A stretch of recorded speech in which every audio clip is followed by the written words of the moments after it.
Halo, selamat datang. Saya Rafael dari tim UGM akan mengajarkan Anda cara menggunakan Excel dan PowerPoint. Yuk, mari kita belajar bersama-sama. Pertama, kita akan belajar Microsoft Excel atau kependekannya adalah Excel. Apa itu Excel?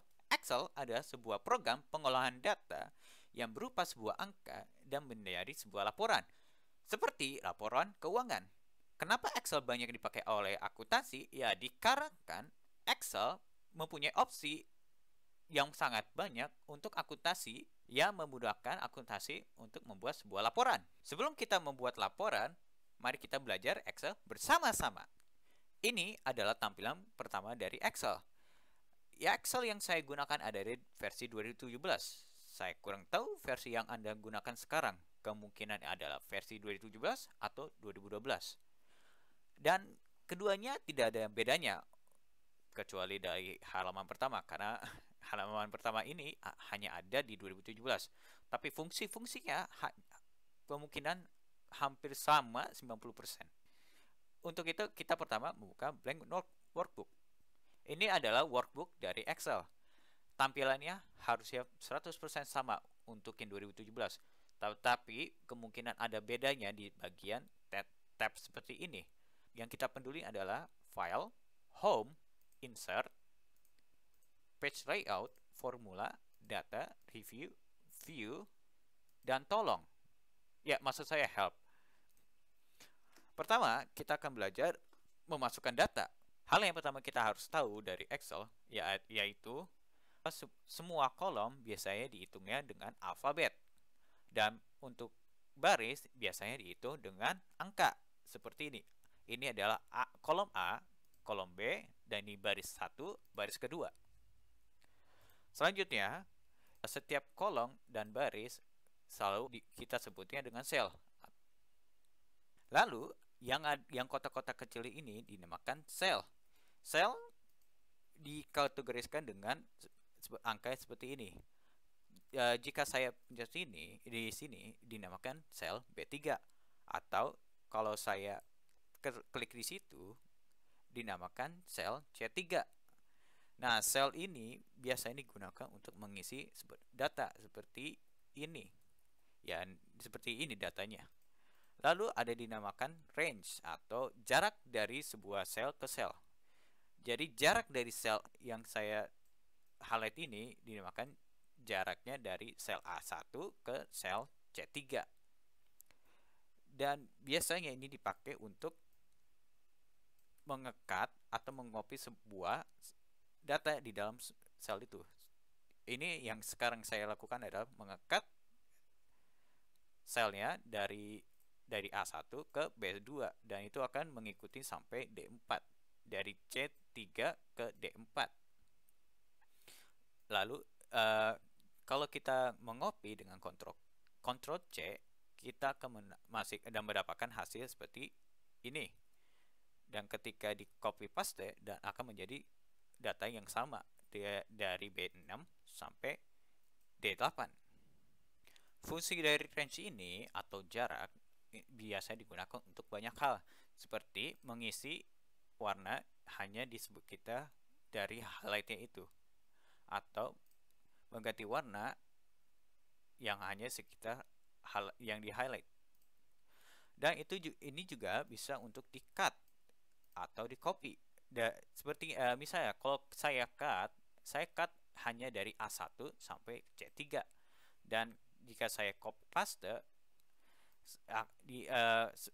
data yang di saya highlight akan pindah ke C3 ke E5. Lalu di bawah ini ada dinamakan sheet atau lembar.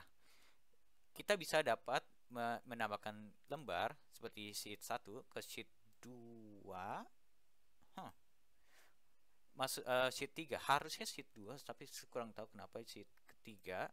Dan kita bisa mengganti nama dari sheet itu atau lembarnya menjadi sebuah lembar saja.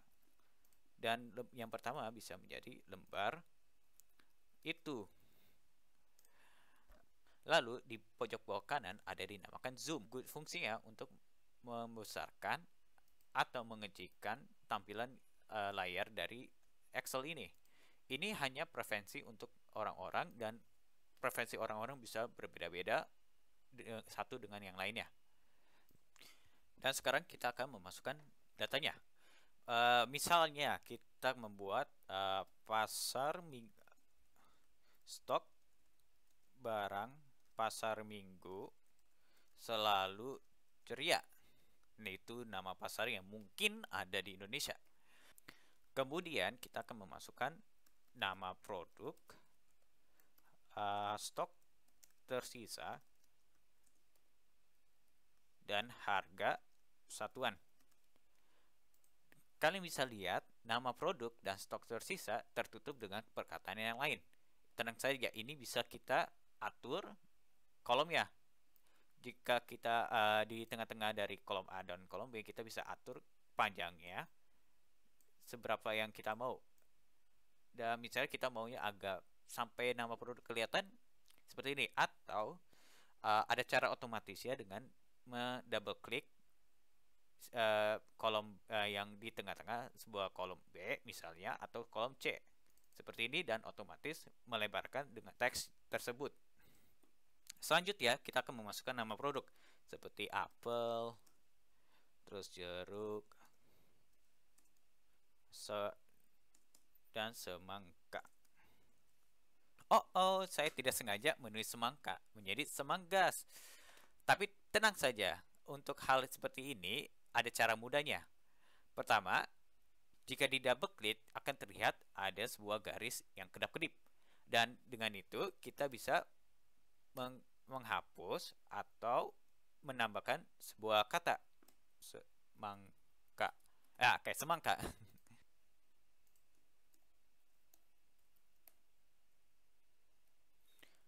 Apel 5.000, jeruk 7.000, semangka Jepang.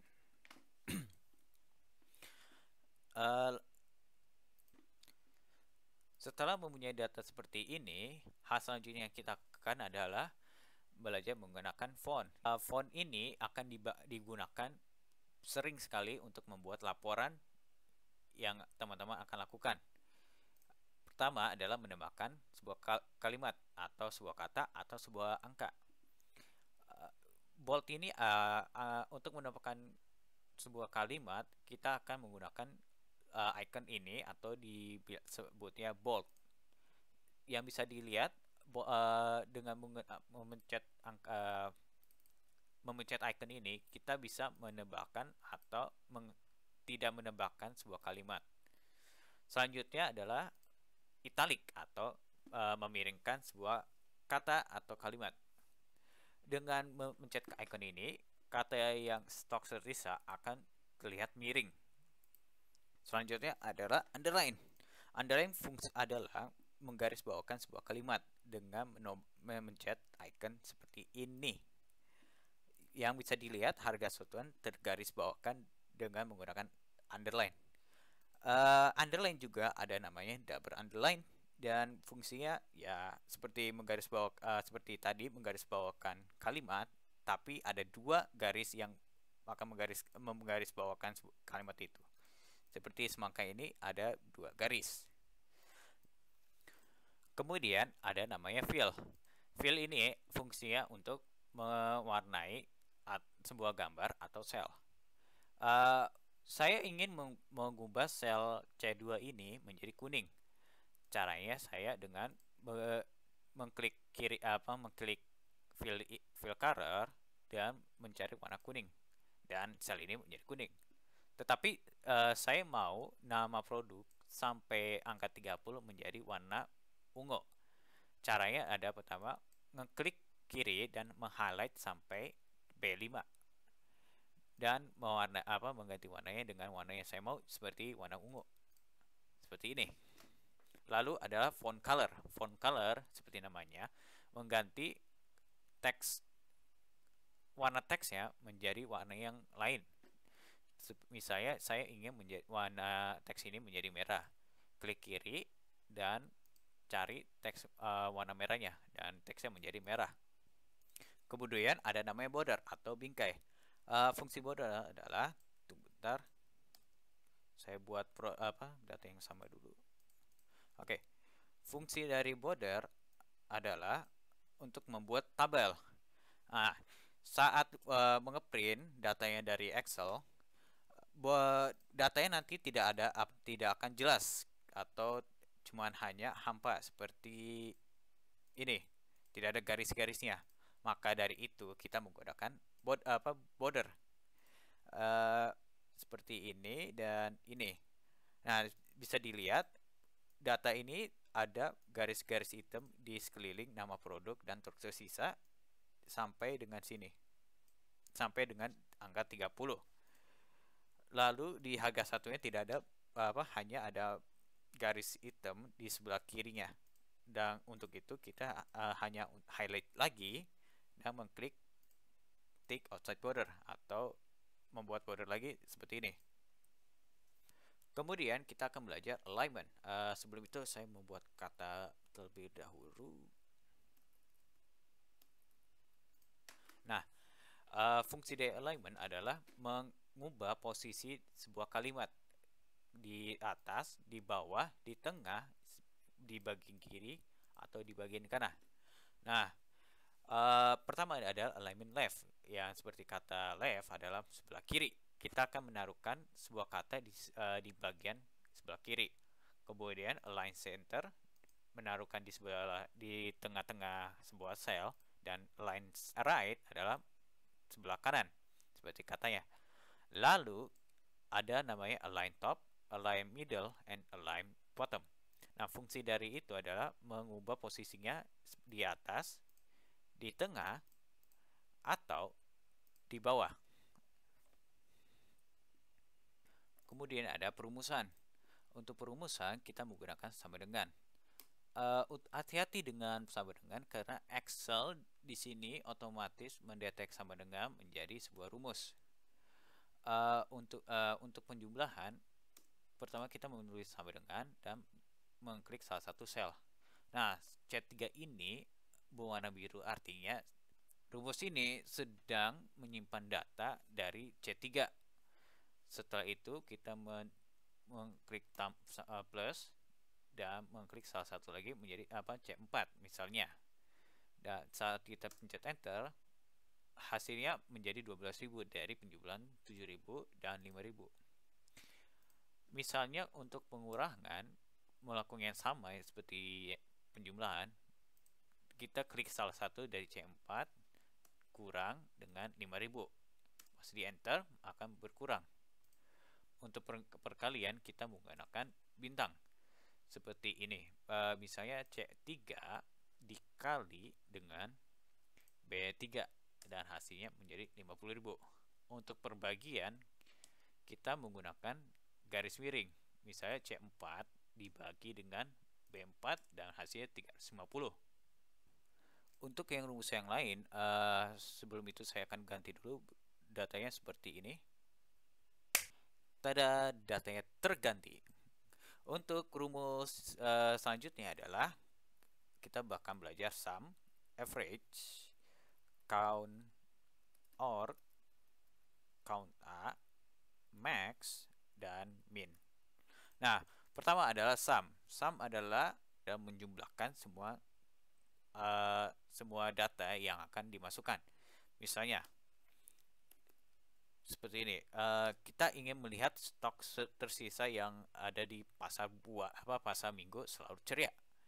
Pertama kita menulis sama dengan sum dalam kurung, highlight semua data dari B3 sampai B5 seperti ini dan tutup kurung. Dan saat di enter hasilnya akan 60, ya seperti yang di atas.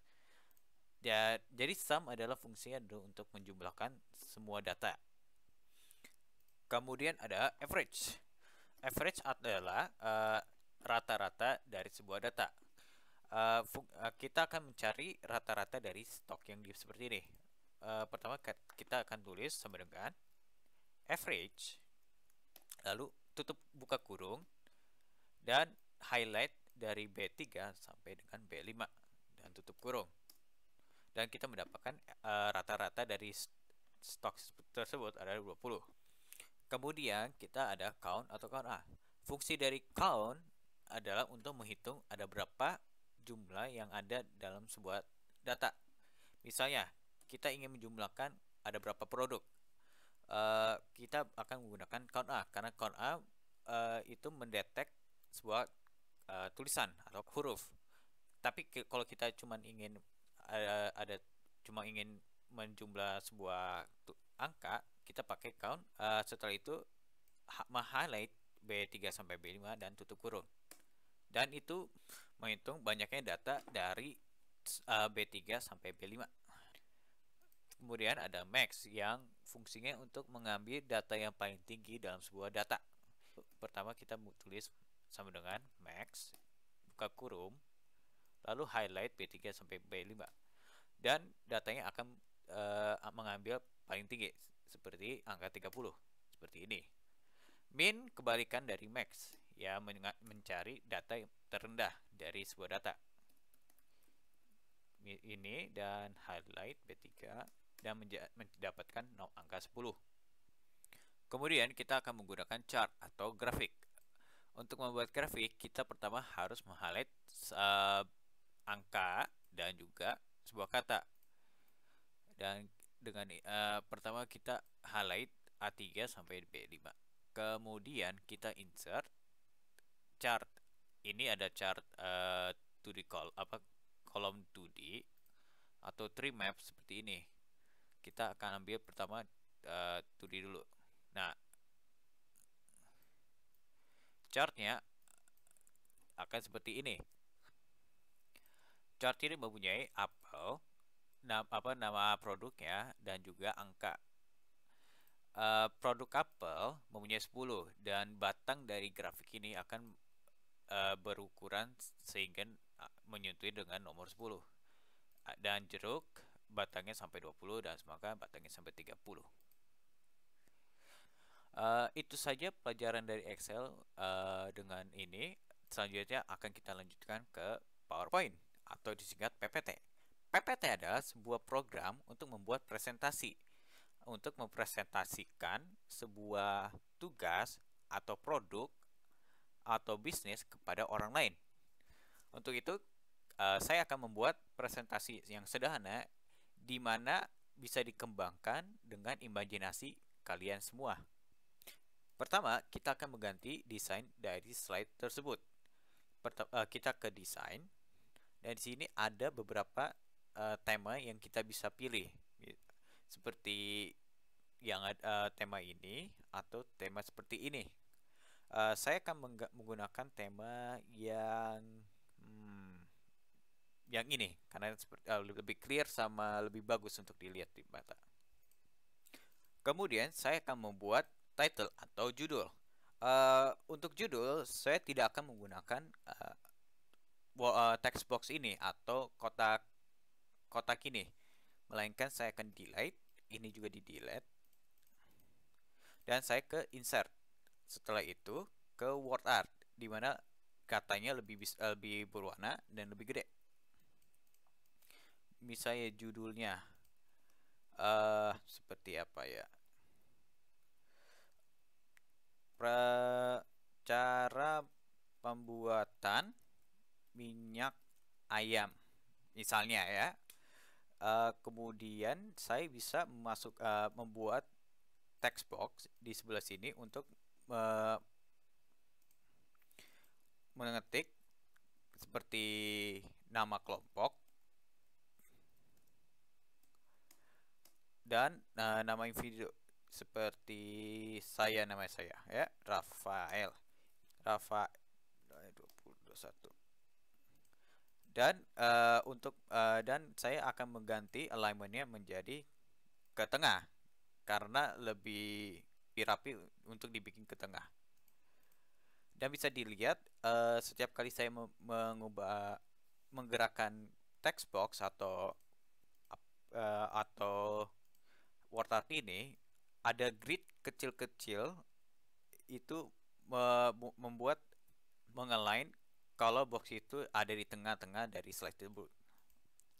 Untuk membuat slide baru, pertama kita harus klik di bawah slide ini dan pencet enter. dan ada slide baru.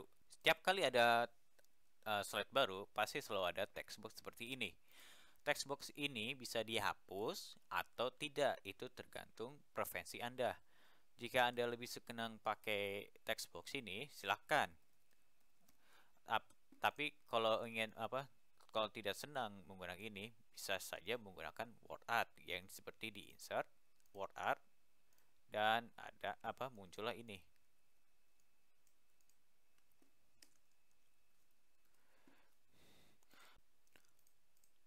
Untuk text box yang satunya lagi itu biasanya untuk bagian datanya atau bagian dari informasi yang akan kita kasih tahu.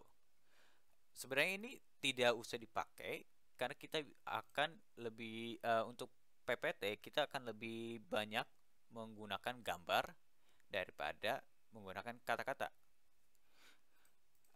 Misalnya saya akan menggambar di shapes dan seperti ini. Misalnya, ini adalah gambar yang akan saya presentasikan. Dan gambar ini akan lebih gede daripada teksnya. Tetapi masih boleh untuk memasukkan teks dengan text box. Ini adalah sebuah barang yang saya press.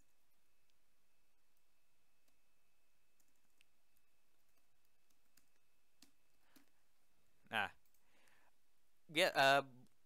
untuk presentasi biasanya kita lebih menjelaskan dalam diri sendiri daripada dalam sebuah slide. Tapi kalau emang lebih data yang banyak sekali dan susah untuk diomongkan, lebih baiknya untuk menyingkatkan kata-katanya, tapi masih gampang untuk mengerti bagi orang yang menonton. Selain bentuk, kita juga bisa memasukkan gambar dari insert picture this device. Nah, gambarnya bisa apapun yang dicari. Misalnya saya akan memakai gambar ini. Atau kita bisa menggunakan icon yang sudah tersedia dari PowerPoint seperti ini. Nah, ini untuk memasukkan gambar dan membuat bentuk. Selanjutnya adalah pembuatan chart atau grafik. Untuk pembuatan grafik, kita ke insert dan ke chart. Untuk grafik kali ini, saya akan membuat dengan cluster kolom. Klik clusternya dan pencet OK. Nah, dalam grafik ini akan ada Excel seperti ini. Nah, fungsinya adalah kita untuk mengedit chart grafik di bawah ini. Misalnya kategori 1 kita akan membuat sapi. Nah, kategori menjadi kambing, 3 ayam, 2 kuda nil. Nah, untuk series itu bisa kita ganti dengan ternak, kota, dan bajak laut misalnya. Nah itu fungsinya untuk membedakan. Untuk orange itu untuk ternak dan kategorinya sapi. Jadi bisa kita bilang sapi ternak. Terus untuk yang satu lagi kota, jadi sapi kota, dan yang coklatnya menjadi sapi bajak laut. Selanjutnya adalah angka untuk membuat batangnya lebih tinggi atau lebih rendah. Misalnya saya membuat ini jadi 10. Nah, itu datanya yang di sapi ternak akan lebih tinggi jadi 10. Dan ini selanjutnya bisa jadi 6. Dan data menjadi 6. Kemudian kita akan membuat transisinya dengan transition. Misalnya saya buat dulu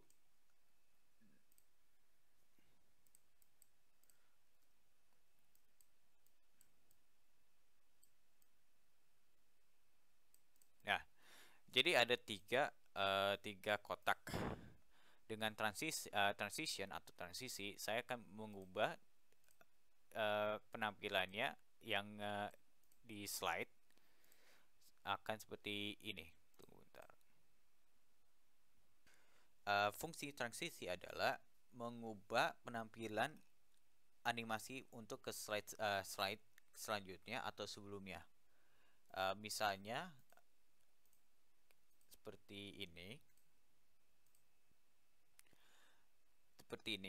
Slide-nya sama sekali tidak ada animasinya, cuman sekali detik, dan itu sudah berganti. Nah, dengan adanya transisi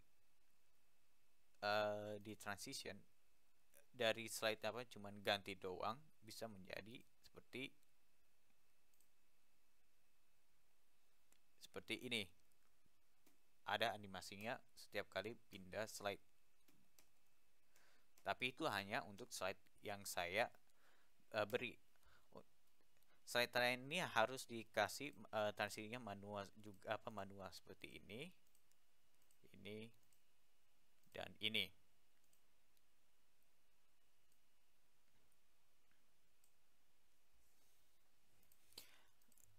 Selanjutnya adalah animasi. Untuk menganimasi, pertama kita harus ada sebuah gambar atau enggak sebuah text box. Misalnya seperti ini, sebelumnya saya membuat 3 kotak. Nah, untuk menambahkan animasinya, kita hanya pencet salah satu gambar tersebut dan memilih animasi yang kita mau. Animasi ada 3. Yang pertama adalah cara masuknya gambar, dan kedua adalah cara keluarnya gambar, ketiga adalah gambarnya akan berubah ganti warna atau berputar atau mengecil, tergantung dari efek-efeknya. Yang pertama kita akan membuat animasinya masuk. Pertama kayak shape, kedua adalah untuk animasinya untuk keluar, dan ketiga animasi untuk berputar. Nah,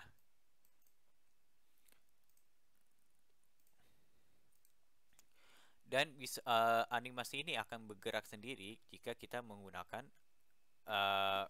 mempresentasi slide-nya dengan current slide atau from beginning. Nah, kita ganti dulu slide dan kita klik seperti ini, animasinya masuk, kedua animasinya keluar, dan ketiga animasinya berputar. Animasi ini juga bisa kita trigger dengan berbeda dengan animation paint. Nah, di sini bisa lihat setiap kali kita klik, animasinya akan bergerak dalam urutan. Nah, kita ingin setiap kali kita klik sekali, animasinya akan bergerak bersamaan. Untuk itu kita harus pertama klik kanan dari yang kita mau, terus kita pencet start with previews. Nah, itu setiap kali kita klik yang pertama sekali, animasi ini akan bergerak bersama dengan animasi di atasnya. Nah, kemudian kalau kita ingin animasinya bergerak setelah kita klik, kita pencet start after previews. Jadi setelah setiap kali animasi ini dan ini selesai, animasi ini akan bergerak dengan sendirinya seperti ini. Nah, animasinya bergerak bersamaan dan bergerak setelah animasi yang sebelumnya selesai. Kemudian adalah format background. Nah, untuk membuka format background, pertama kita klik kanan pada slide dan klik pada format background. Nah, untuk fungsi dari format background ada menambahkan warna pada slide walaupun sudah ada desainnya dalam slide itu. Nah, saya pertama ingin mengganti warna backgroundnya menjadi kuning. Yang pertama ke solid fill dan warna kuning. Kemudian ada gradient fill. Nah, fungsi dari gradient fill itu adalah menambahkan warna dengan pattern. Misalnya Present gradient atau warna awalnya adalah orange. Dan direction adalah pattern untuk pattern warnanya. Misalnya seperti front and center. Nah, di sini ada type. Kita bisa ganti type-nya dari linear sampai dengan shade from title. Ini kalian bisa coba-coba saja untuk yang seperti ini jika ada yang menarik. Kemudian ada picture or texture field. Nah, ini kita bisa mengubah backgroundnya dengan gambar atau teks yang sudah ada di PowerPoint. Ini untuk mengganti texture, dan kalau ingin mengganti warna, bisa saja insert from a file. Dan kita bisa memasukkan gambarnya dengan seperti ini. Selanjutnya ada pattern fill. Nah, pattern fill itu hampir sama dengan gradient fill, cuma bedanya gradient fill warnanya memudar dan pattern fill itu warnanya solid. Jadi warnanya bisa dari warnanya dengan kuning, dan patternnya bisa seperti ini, garis-garis kecil, walaupun gak kelihatan juga dari jauh. Nah, yang terakhir adalah hide background graphic. Ini fungsinya itu menutupkan desain grafik desain slide yang kita sudah pilih seperti ini, dan bisa dilihat cuman ada 3 balok ini dan background yang kita set sebelumnya. Di sini juga kita bisa mereset background dan bisa juga nge-apply backgroundnya ke semua slide seperti ini, dan bisa dilihat background yang lain memiliki patternnya sama atau texture fill yang sama. Dan dengan ini saya akan mengakhiri tutorial ini. Terima kasih teman-teman untuk menonton. Semoga tutorial yang saya berikan sangat berguna untuk kalian di masa yang ke depan. Terima kasih dan sampai jumpa.